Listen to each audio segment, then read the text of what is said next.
People, I wish Pars hadn't shut down their server. You know, You wish who, sorry? Pars, you know, Facebook's yes. data server for apps, Yeah. which is used by about, well, it seems like a million odd apps, because I must have had 500 or 600 people contact me over the last couple of weeks saying if I knew a way of converting Pars to other platforms. I'll ask you about that then. Sure. So it's quite a big thing. Yeah. Right. Okay. Well, we'll do the. Jason, Gary, good evening. Good evening. Good evening. Yes, and no crashes yet, Jason? No, it's all been good. Yeah, I haven't seen that whole driver message, not since the Surface Pro 3 firmware update. So, yes, I've been very quietly confident at the moment. But Windows 10 Mobile's been highly frustrating me this week. I'll explain that later. Yeah, so I've been trying to get used to this really tiny phone. It's like a toy. Yeah, you're back on a small phone then. Yeah, yes, it does make you appreciate even more the size of the 950 XL. But it's it's a really nice screen, but it's just still too big for me. We'll talk about that. Gary, busy week for you? Very busy week, thanks to Facebook closing down one of their services. I heard something about this, but I wasn't sure what the impact would be. So what's the service called? So it's a thing called Pars, Parse.com, and it's basically a software as a services thing for basically for developers to connect mobile devices to. So you could have a sort of data back end and also handle things like push and all the sort of things, provisioning and all sorts of things you want to do as a mobile developer, but didn't have the time to set up your own server for, and they basically provided the server to do it for you. Which is great and works really well, and they had some very competitive price plans, like mostly 3, which was always a bit of a worry. You always wondered if they were ever actually going to be able to keep that up, because it was a very competitive service in that respect. That, I mean, you had to use the data an awful lot before you got onto their paid plans. But they were independent, and they said I started off, and then Facebook took them over just a couple of maybe a year and a half ago. And at the time, they said, look, we're going to stay around. We're going from strength to strength. A number of us developers talked to them and got reassured they'd be around for at least 10 years. So a lot of people made a lot of commitment to using Pars as backenders. There's quite a few 100,000 apps out there, a lot of well-known apps out there which use the Pars service. Right. So I'm totally out of the blue this week, because they had the Facebook developer conference a couple of weeks back, and Pars were there talking about how they were going to improve the service and how it was going to get better and better. But out of the blue this week, we got an announcement from them. Sorry, we've got some really bad news. We're shutting down Pars in a year's time. Oh, charming. You've got a year now to get this data off of here. I mean, to be fair, they have given us a route to get the data off. They've given a way to connect to another NoSQL database and copy the data off the back end. They've given a way of actually moving their Pars server to Node.js. But that kind of misses the point for most developers, because most of the developers who've done this are the small one-body shop type developers who did it because they haven't got the time or the energy to go about setting up their own servers. Yeah. And it's quite a big job to set those servers up, and you have to understand servers, and there's lots of gotchas, and there's some nice walkthroughs on the web at the moment. I've seen some good YouTube channels about it, but if you're not familiar with some of the stuff, you're not familiar with Node.js, if you're not familiar with some of the setup stuff, there's a lot of pitfalls to get you. But even if you've done all that, it's only moved your data across. It hasn't moved all the other services across. So they've lost.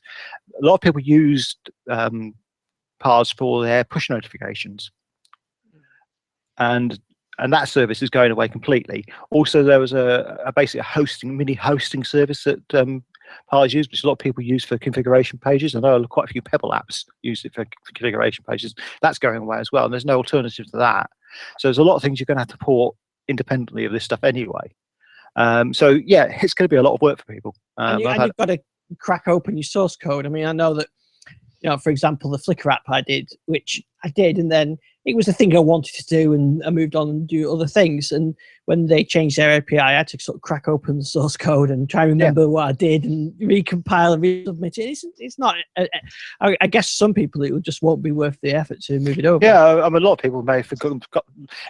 To be fair, a lot of people may have even lost their source code, because I know that happens over time.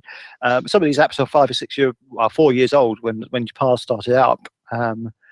and they've been around that long. There's an awful lot of people hosting on Mars, real level, and it just shows you how vulnerable cloud services are. It really makes you think. When someone like Facebook can cut the rug from under you, could Microsoft cut the rug from under you with some of the stuff?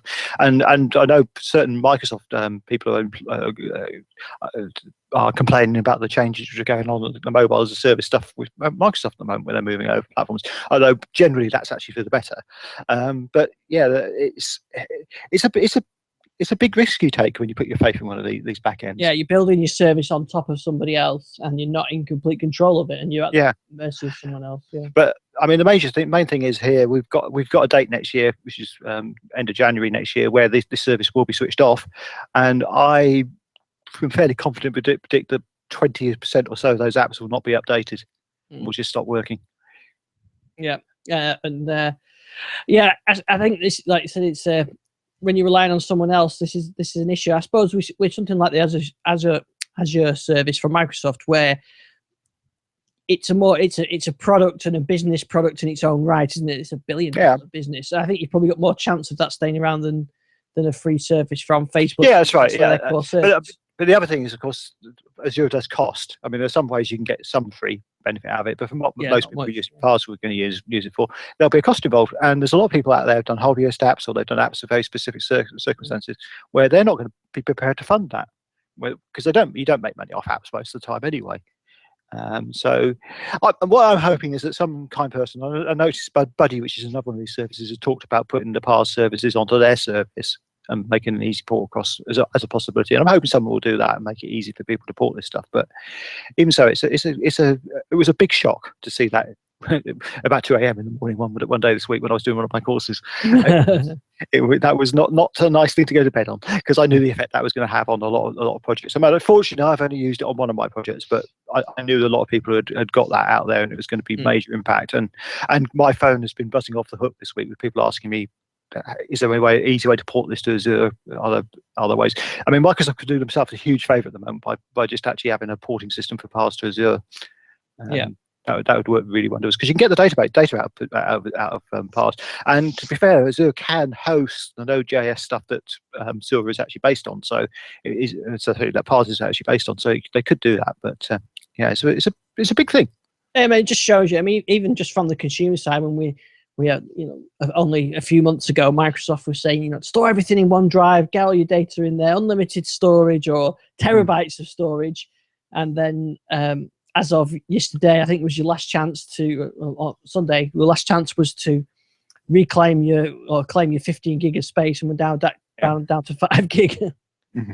So Jace, did you reserve your storage?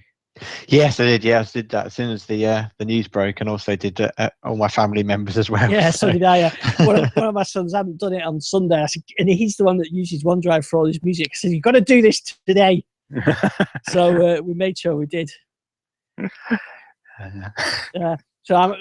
It's an interesting model of services that he uses for his music listening now. He uses Groove with OneDrive on his phone and laptop, but most of his music listening is now on vinyl.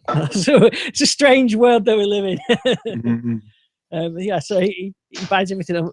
Everything's on vinyl, and then he gets a digital version of it for his phone, usually from one of my collections. But it's a strange world where the physical is back in as well as the digital now. Mm-hmm. Yes, there's a good Groove Music as well. I've been using it a lot recently, and I've got to say that's evolved into a very nice app now and very nice service. I did play with it a bit on Android this week as well, just to see if they're keeping up with the Windows 10 features. And the Windows 10 mobile, I think, experience is probably still the best experience. But the Android one isn't far behind. Does the Android one support playing from OneDrive? Yes, the OneDrive stuff's there. Yep. OneDrive stuff's there. If you've got a subscription, you can access it, and you can play local downloaded. I don't know whether you can play local media, just stored on the phone itself, but you can download your own albums to it. Mm-hmm. So you can have it for offline. So yeah, it works great. I mean, there's not really, the user interface is a lot more, it's a better designed user interface on Windows 10, especially the mobile version, but it does work with the Android one. So That's what I like about OneDrive and Groove, really, is that it works on iOS, it works on Android, it works on Windows, and it works on the browser. So you have got a good cross section of devices, or whatever device you can have. It should work, and now it works with Sonos as well. Yeah, and one of the nice integrations with Sonos that I discovered is if you find an album that you really like, or a particular artist, you can actually do add to collection on the Sonos app. Right. On iOS, of course. Sorry, and on the desktop app. But yeah, and then obviously when you then run the the Microsoft Music app on another device and look in your collection and sort by most recently added, you actually see the albums there. Yeah. So it's a small thing, but that's a really nice bit of integration. Yeah, I think it works good. I mean, it's a nice service. Just I use it all the time now, especially listening to music. And as soon as an album comes out, I actually use it for going back. I've been listening to the Flower Kings recently.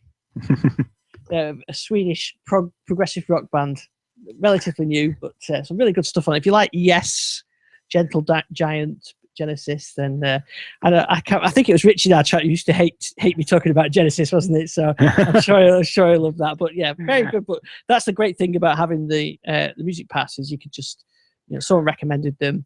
I've never heard of any of their stuff, so I just put it on Groove Music and listened to it, and then downloaded it. So I do like the way that you can discover music like that.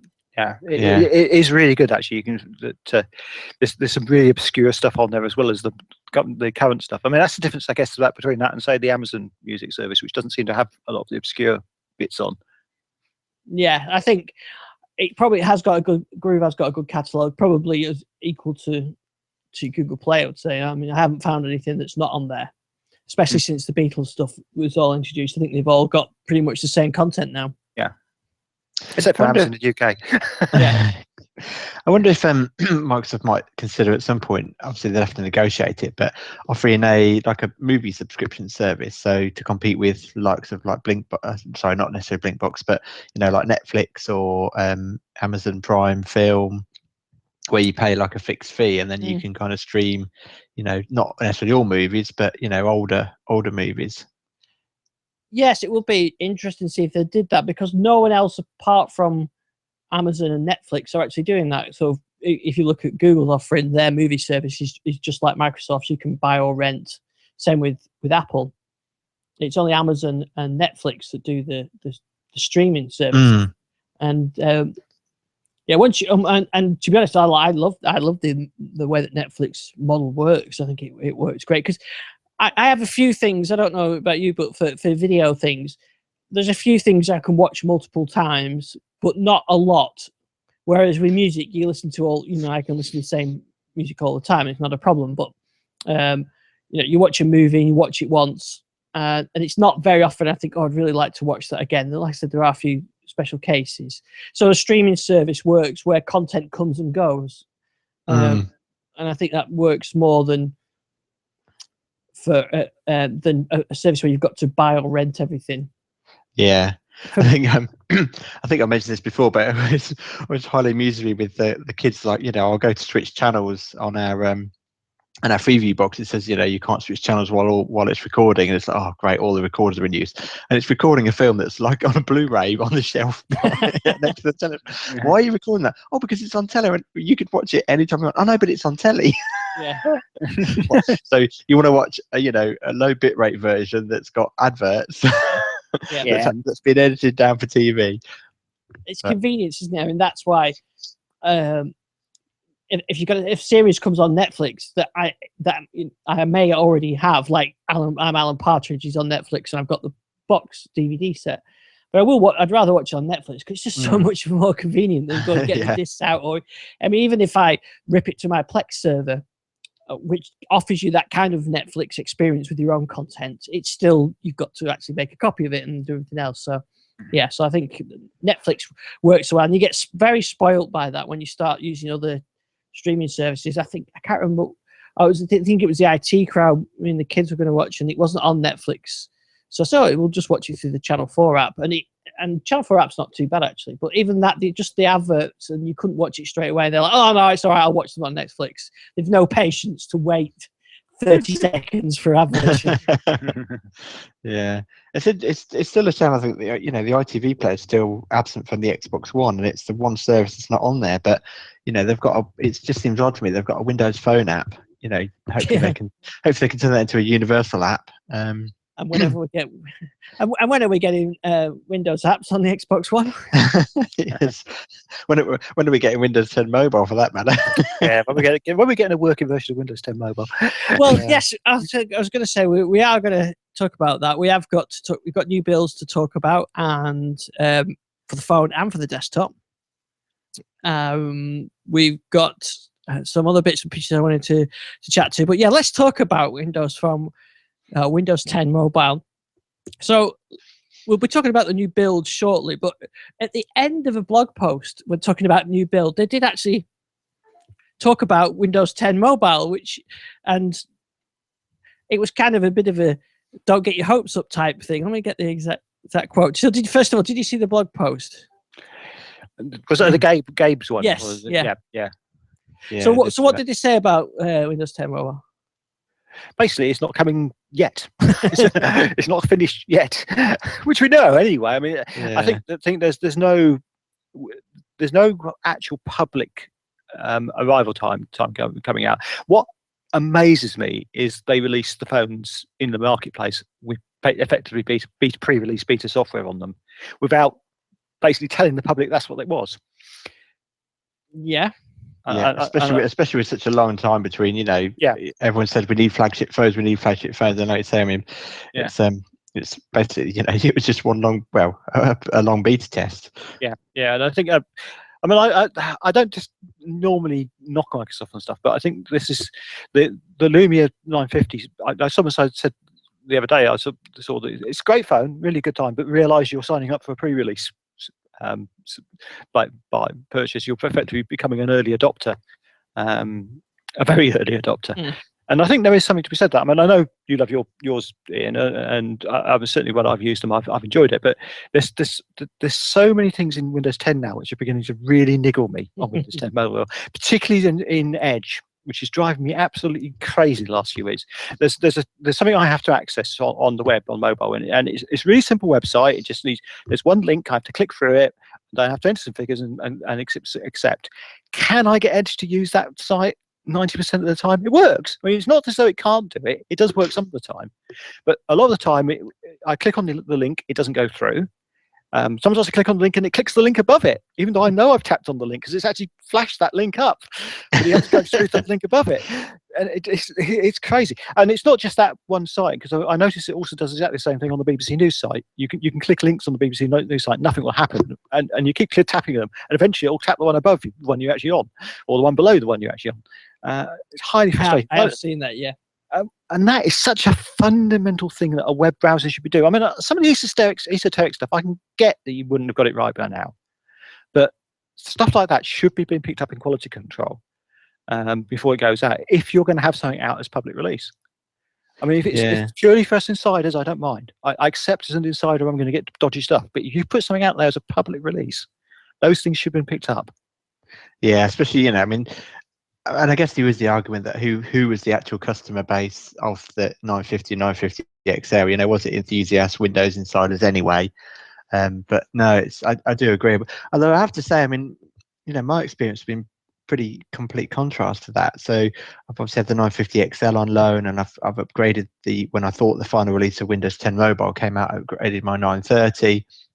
And I'm not saying it's perfect. I've got a few little niggles here and there, but overall, I wouldn't say I've had an experience that makes me frustrated or regret putting it on my 930. Now, I have to be honest, up until a few weeks ago, I would have been saying the same thing. It's just, I don't know if it's been the last two releases we've got on the Insider build. Maybe that's it. And maybe it's actually, I'm saying it's not, and maybe it's not the public release that's got this on.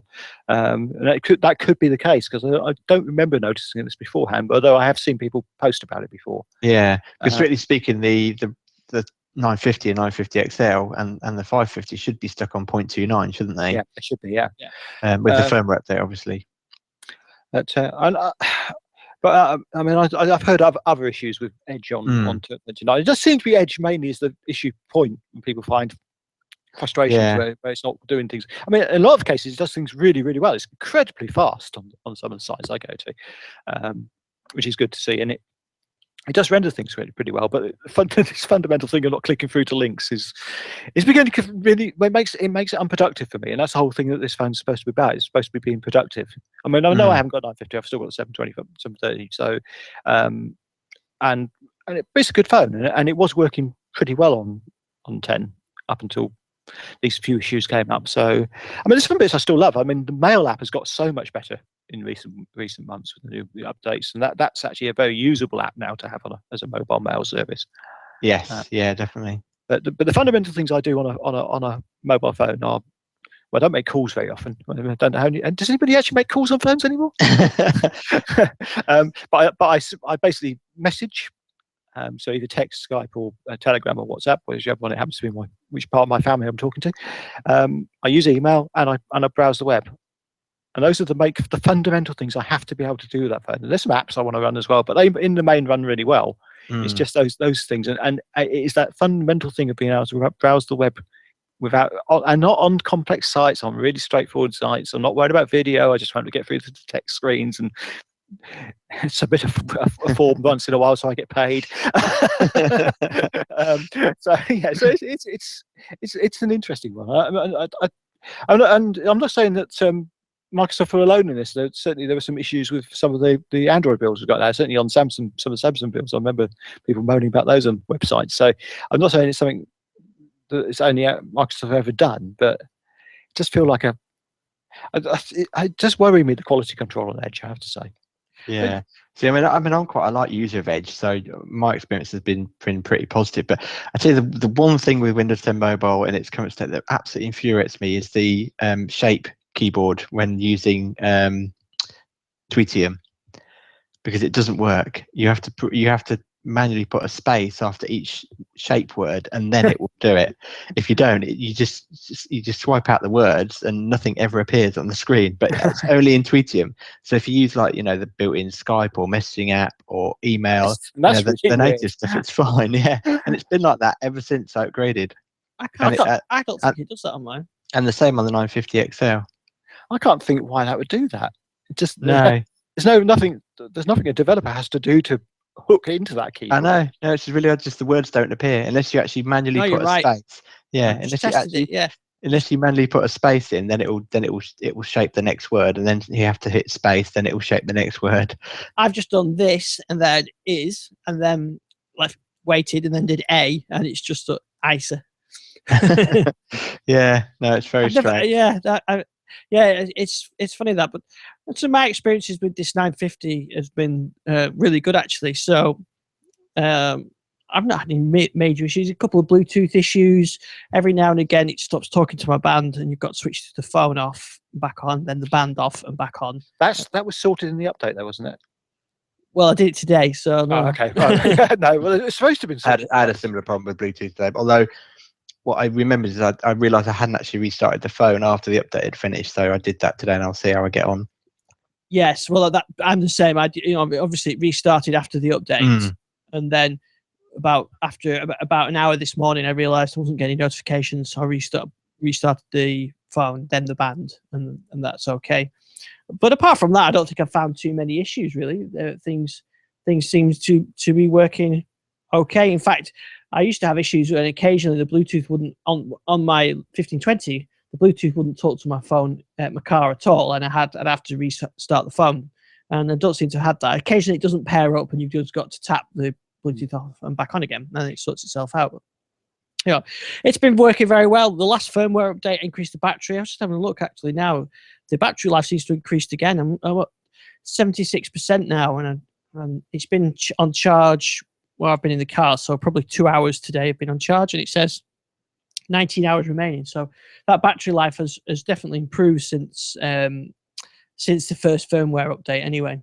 Then on the flip side of that, so I think we all agree that the 950 and 950 XL have kind of been released as beta devices, but then you've got the flip side where Microsoft is still waiting to get Windows 10 Mobile, particularly the upgraded experience, absolutely spot on before they release it to existing handsets. And yet people are, kind of taking pot shots at them because, for apparently it's delayed, although they've never actually announced the release date. Although I know some carriers started to announce them, and I think there was some unofficial kind of Microsoft sources that started discussing it from other countries, but there's never been an actual official, we've launched it. And I think that, this is really important to get it right. So why not keep waiting and waiting? There's no real rush because apparently Windows Phone's dead anyway. So, I mean, if you're an enthusiast, you can get Windows 10. So unless you've got one of if you really want it, devices, you get it. So if you've got a Lumia, you can probably get it in there.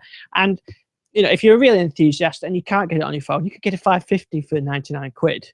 So, but the upgrade, what you're saying, Jason, I agree with totally, because as we've discussed on the show many times, we've got family members who have got Windows Phone 8.1 and they didn't buy it because it's Windows Phone or Microsoft or because I've written a book on it or anything like that. They bought it because it was just a phone that was in the shop and there was the right price.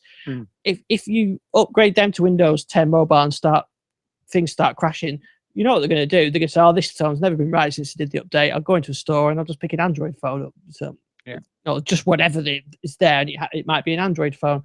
So I think you're right. They've got to. Our enthusiasts, when you buy, there can't be that many people bought a 950 or an 950 XL that aren't enthusiasts.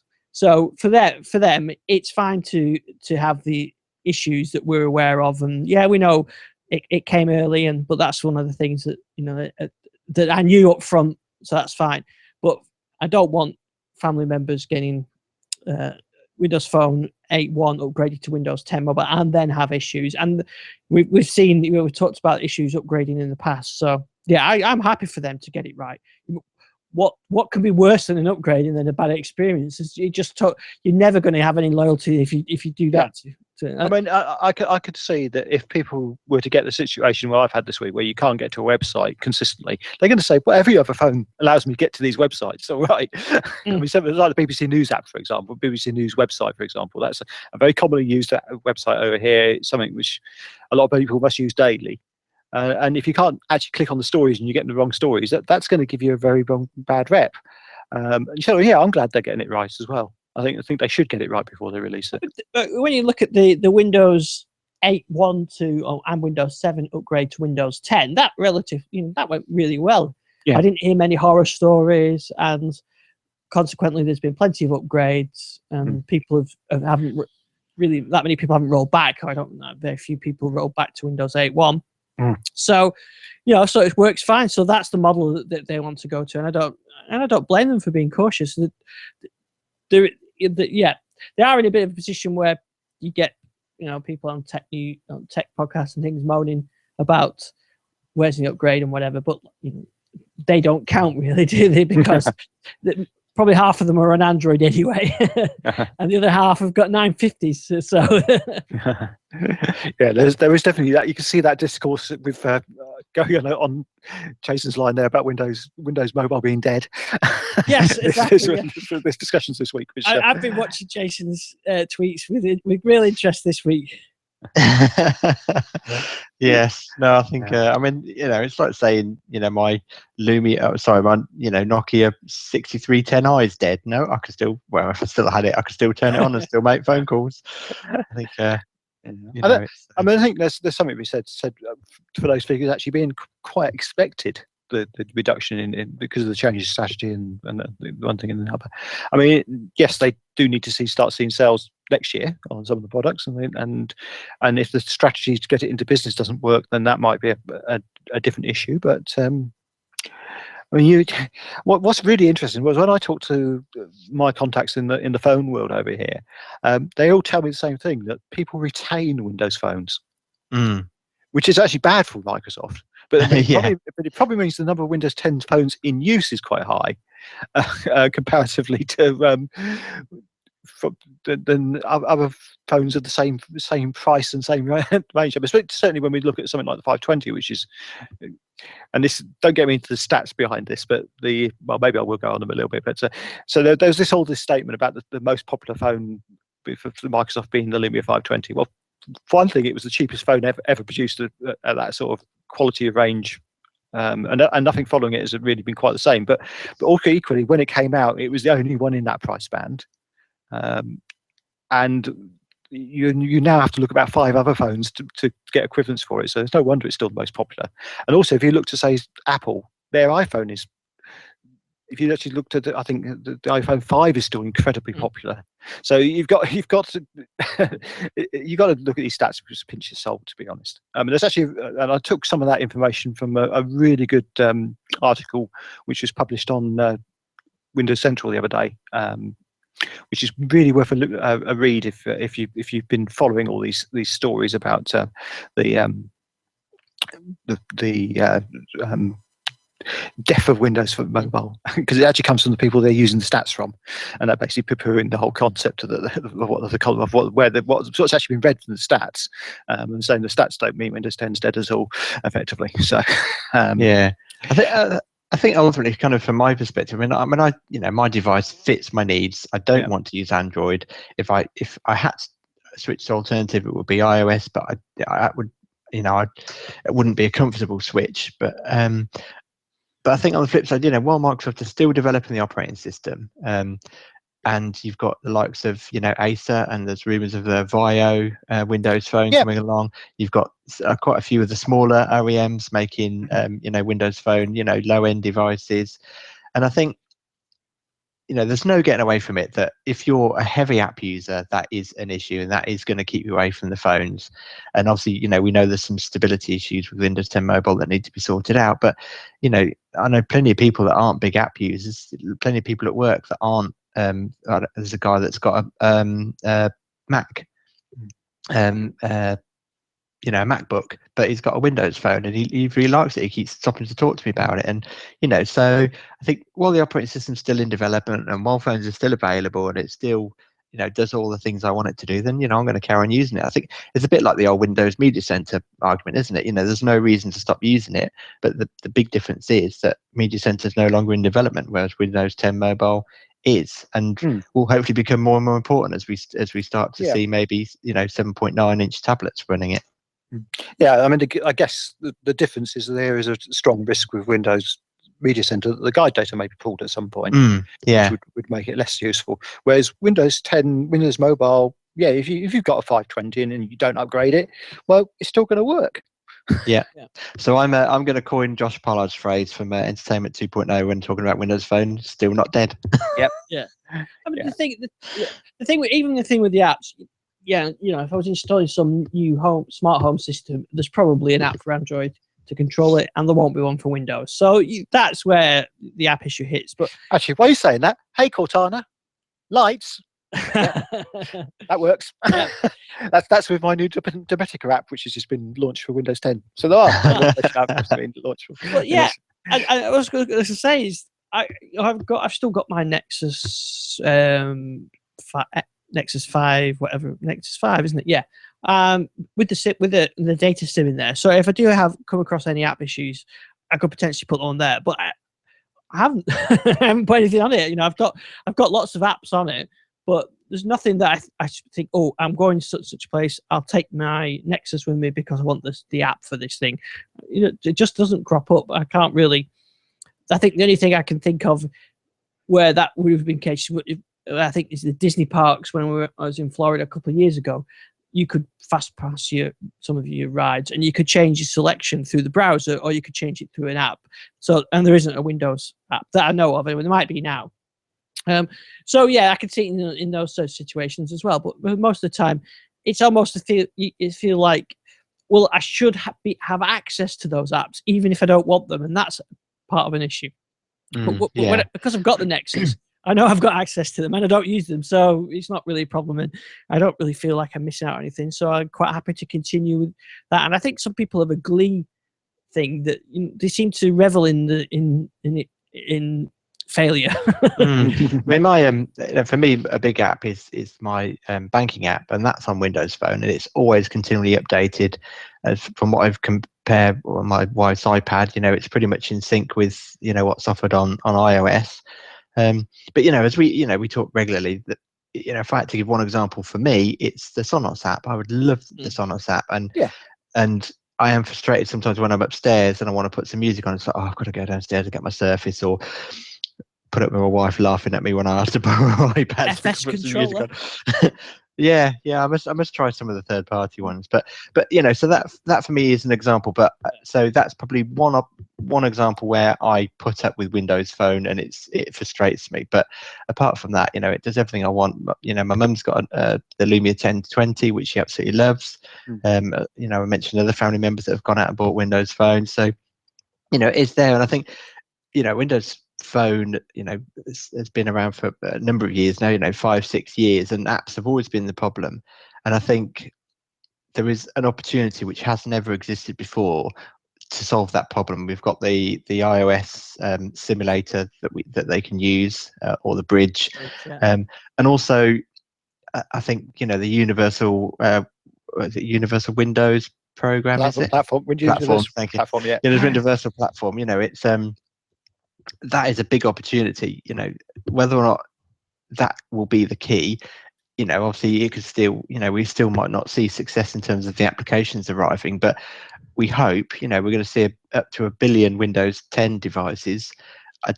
Gary, yesterday you have to step in. I'm not quite sure the exact hardship of building a UWP compared to just targeting, an old dedicated Windows 10 desktop app. But I think that is, if there is a key to open success, that's it. And I think if that fails, then ultimately I think Windows 10 Mobile will disappear.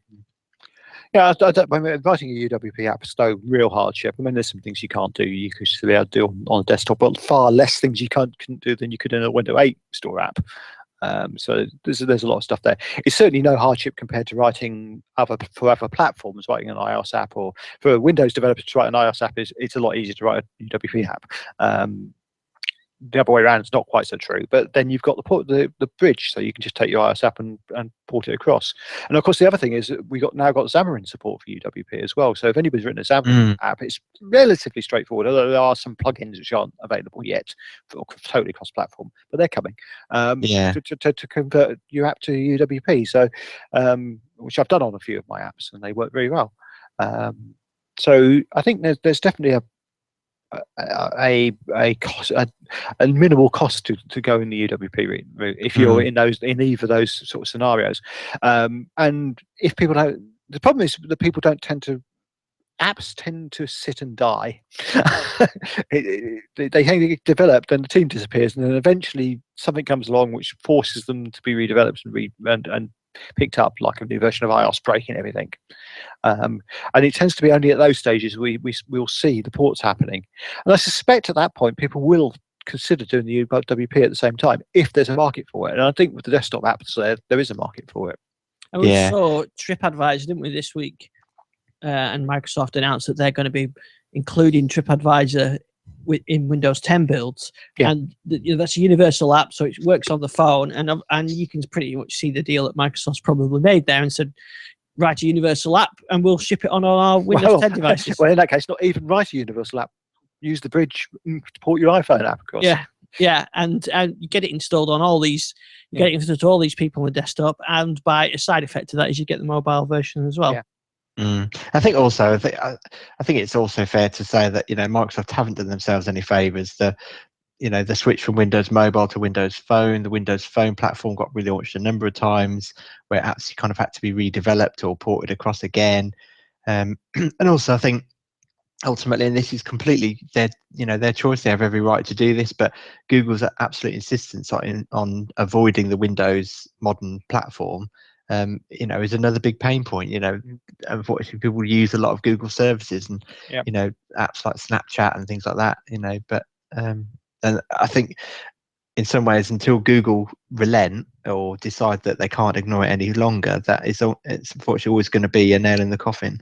And the incentive for Microsoft is to get Windows 10 as successful as possible, and that will then help other platforms like Windows 10 Mobile. And I think we're seeing that, aren't we? They're now making Windows 10 I think it's a recommended upgrade install now, isn't it? A recommended update. Yes. Which is a pain if you've got a small footprint platform, because it means it's going to be downloaded automatically. Yeah, I've still got one Skype machine left to do, and it's the one that's got all my music software on. And some of the music software is quite old now, so I'm not sure about. I'm concerned about some of the getting some of the upgrades. So I know I've got to do it, and I'm going to do it before July. But it does like telling me that I've not done it yet. Mm-hmm. I tell you what, though, just shows you after as happy as I was with 8.1, I so much prefer Windows 10 to using Windows 8.1 that I'll be glad to get this machine upgraded. We did get a new build of Windows 10 Mobile, didn't we, this week? But yeah, it's a what, cumulative upgrade? Yeah, well, there's the build, whatever number it is. I can't remember. 73. What, 105.86.73 is it? Yeah, 71. 71. There you go. Build or no build. Build. 71. What a great year. Yes, it was. Yeah. But yes, but there's not a lot of features in that. Well, there isn't any new features. Just the. Well, there was supposed to be a few. Let's see if I can find the release. So we were talking about Bluetooth earlier, and there was a bit about Bluetooth being tweaked. Struggling to find it at the moment. So it says that we've addressed Bluetooth issues with connectivity with the band and some in-car stereo systems. It might fix my problem then.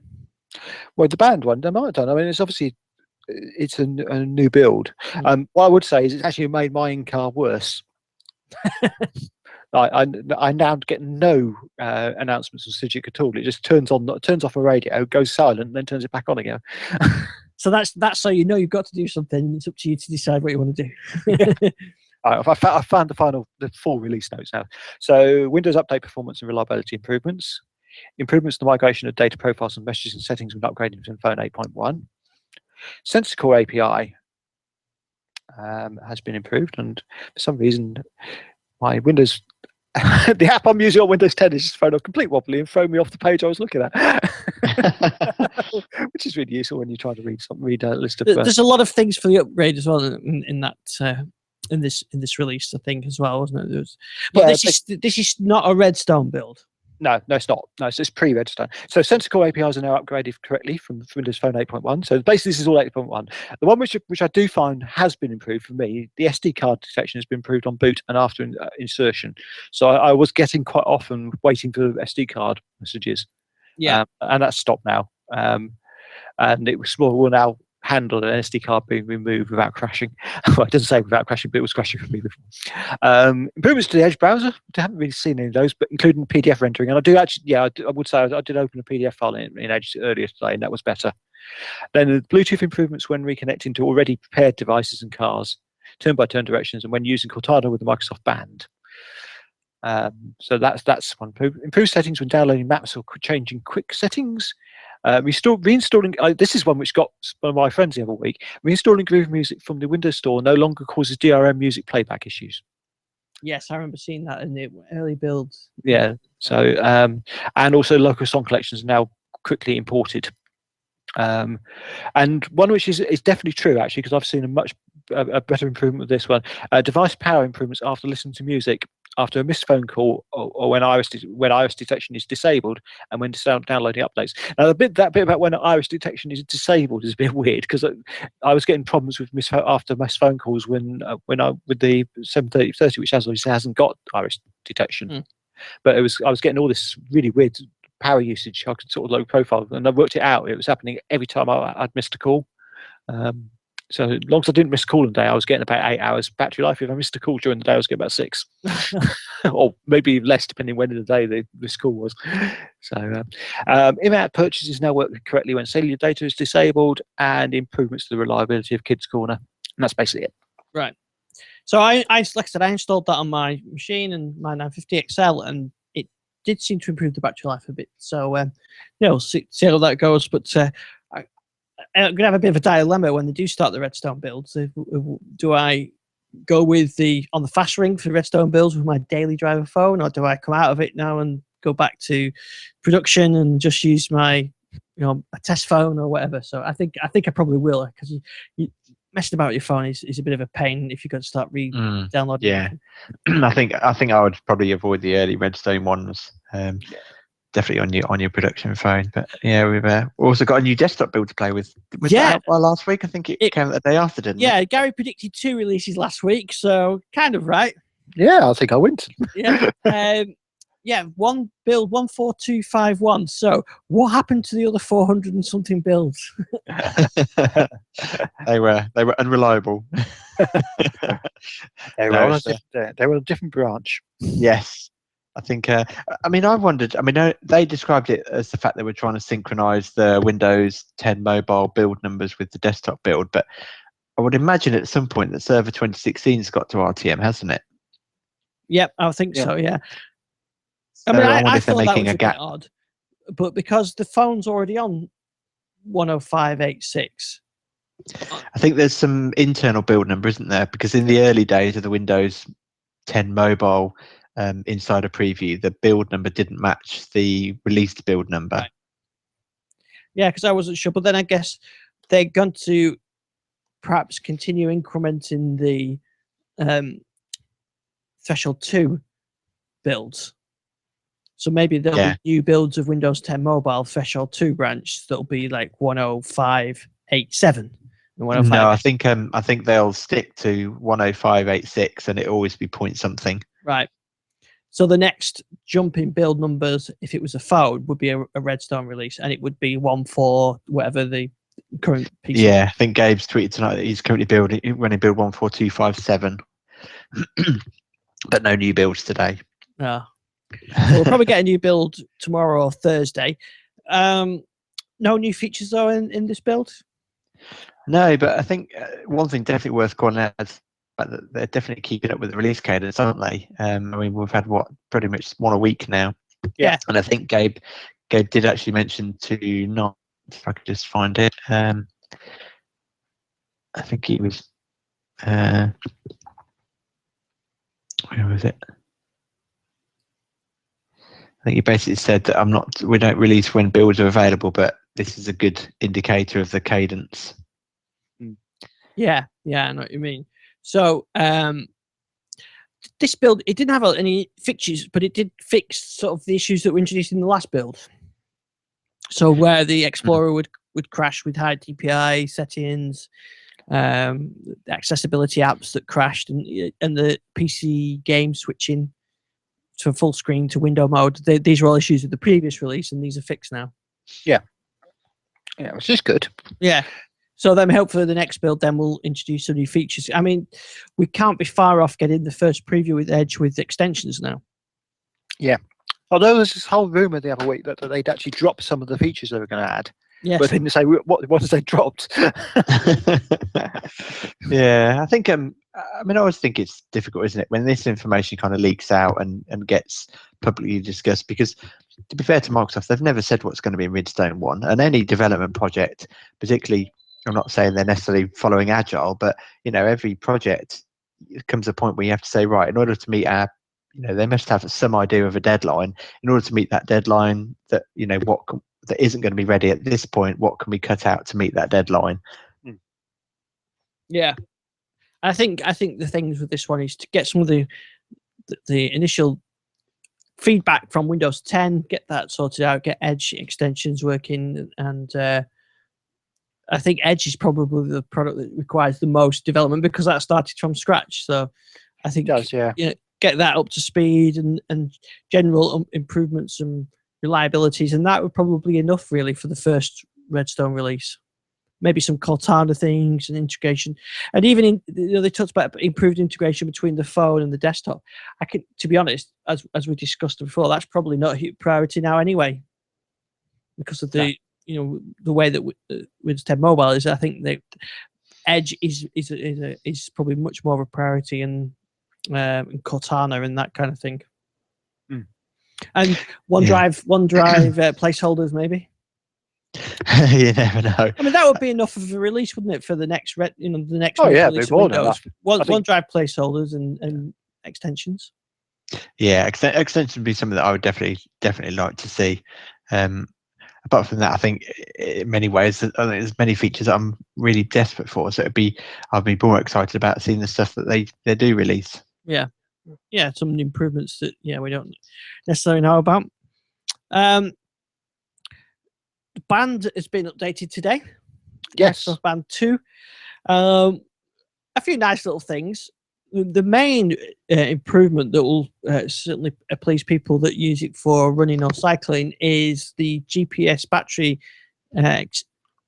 reduced power mode.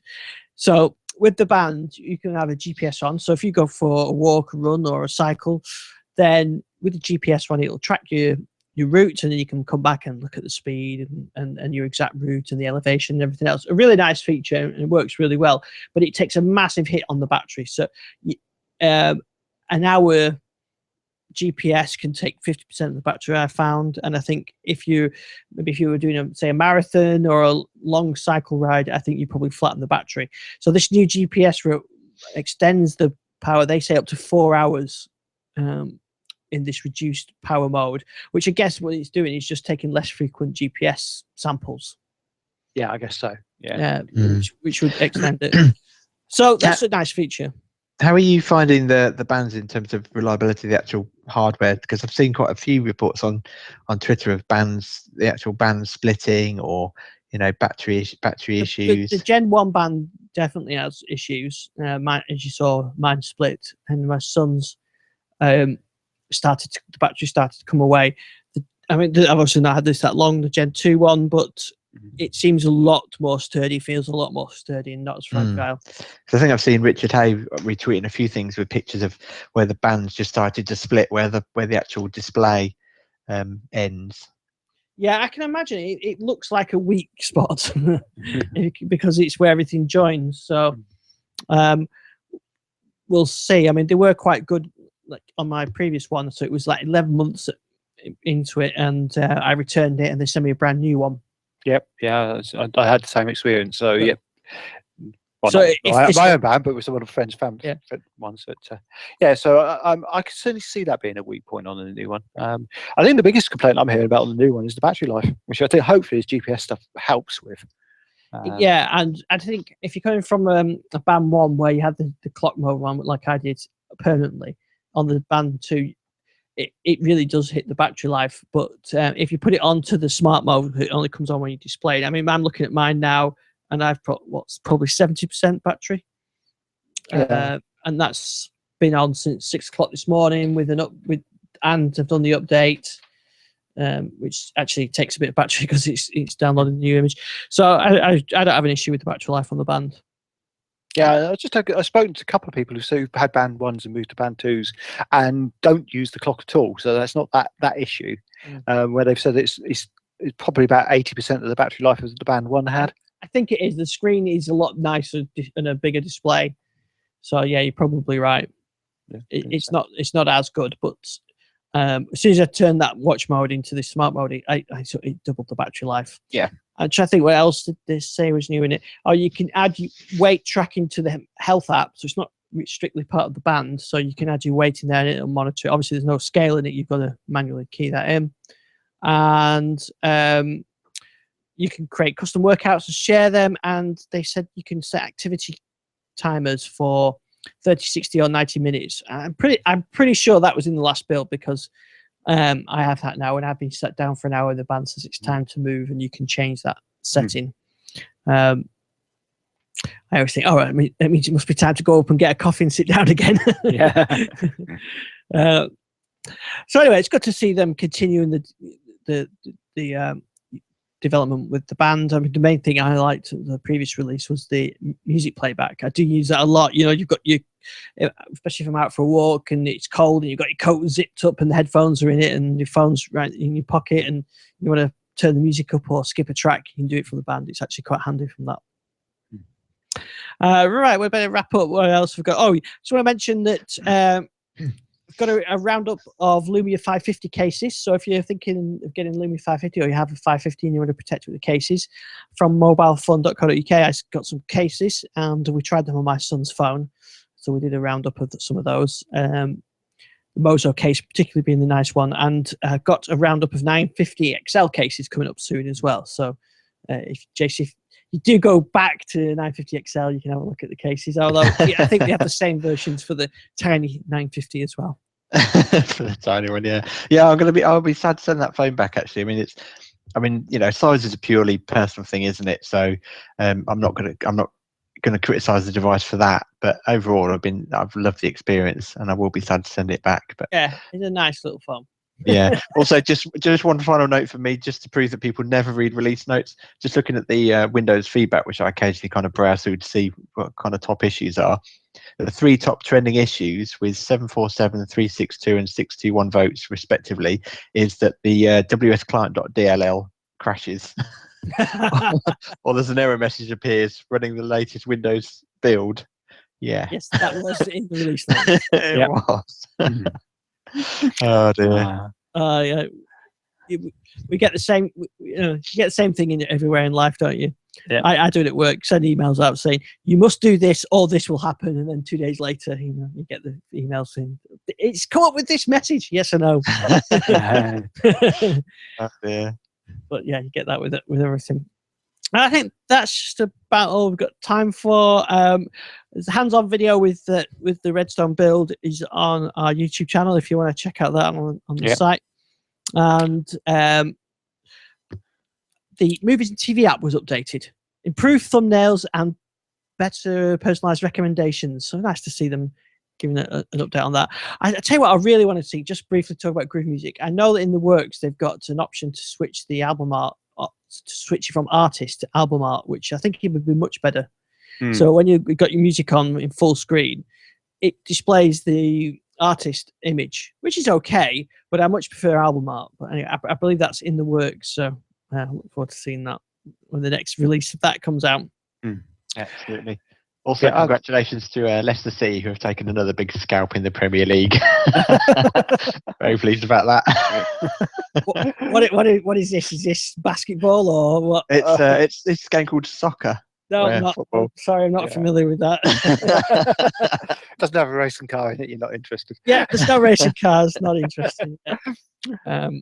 Of course, the big test for me this year will be when I go to Le Mans, and will my 950 XL battery life last long enough for the 24-hour race? Yeah, very good test. Yes. So that's going to be my test this year. Right. So, Gary, what have you got on Fascinating Tech? Oh, Fascinating Tech. I'm just looking at the full suite of weather testing stuff and that as well. Obviously, weather's been in the news quite a bit recently with all the floods and things, so people are interested in that. So we're going to cover that as part of our spring feature. So ready for the April showers. Yeah. So actually, one other thing I just wanted to mention, because we mentioned last week we might have a recall expert on this show this week. Yes. Product recall expert. He's unfortunately been recalled this week, but he will be hopefully with us next week.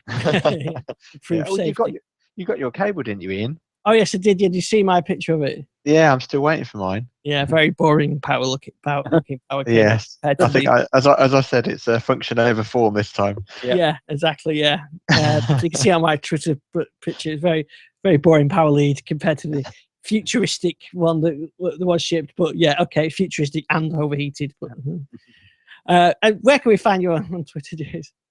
You can find me at Database Jace, feeling sad after sending my 950 XL back. Oh yeah, and I tell you what we didn't do, which I completely forgot about, was we've got a book to give away. Oh yes. So we need to think of a competition for the book. So the competition it will be, think of a competition, send it in to us, and the person that comes up with the best competition wins a book. I like that. And then the person that wins the best competition will also get a book. Maybe we can give 2 copies away. So send us some ideas in. Person sends the best idea, we'll send you a book, and then we'll run the competition. And they are very rare books signed by both of us. Yeah, and it's so rare. In fact, I've got some of them ready to send to Gary, and I've not sent yet. So I was waiting on this. Yes, if Ellen and the crew at Microsoft are listening, they're on the way. They're on my desk. Right. So on that bombshell, we shall leave it. So we'll be back next week. Oh, I was going to say, can we do a schedule change next week? Because I've got a school thing I've got to go to. So could we do Wednesday evening next week? That should be good for me. Gary, around that? He's got places to go, people to see. He's gone silent on the issue. He's checking his diary. Maybe Cortana's turned the power off. Yeah. Hey Cortana, turn Gary's lights on. Oh, my laptop's my Surface has just come up. Hey, with the Hi Cortana prompt. I must have programmed my Surface with that. It's just come up. Tell me if my laptop is just messing with the coat. Oh, I don't know what I've done with. Has he really gone? Where is there? We've lost Gary. Right at the last minute. So we should be back next Wednesday evening, 9 o'clock UK time. If Gary, we'll find out what happened to Gary. It's a cliffhanger. Oh, he's just said he's just lost the audio. Look under the carpet. Yeah. So on that cliffhanger, we shall be back. We should be back next week, and we'll talk about all our usual stuff. You find me on Twitter at Iris Dixon, and till then, we'll go on. Oh, if we're in the cliffhanger. Yeah, the competition was going to be Where's Gary? Where's Gary? Yeah. I'm not going to tell. People can guess where I was. Yeah, guess where Gary was. I was just going to say, when you lost the audio, just saying next week we might have to record on Wednesday evening. Should be able to do that, yeah. Okay, so we're back next week, and we'll see you then. Okay, take care. Take care. Bye-bye.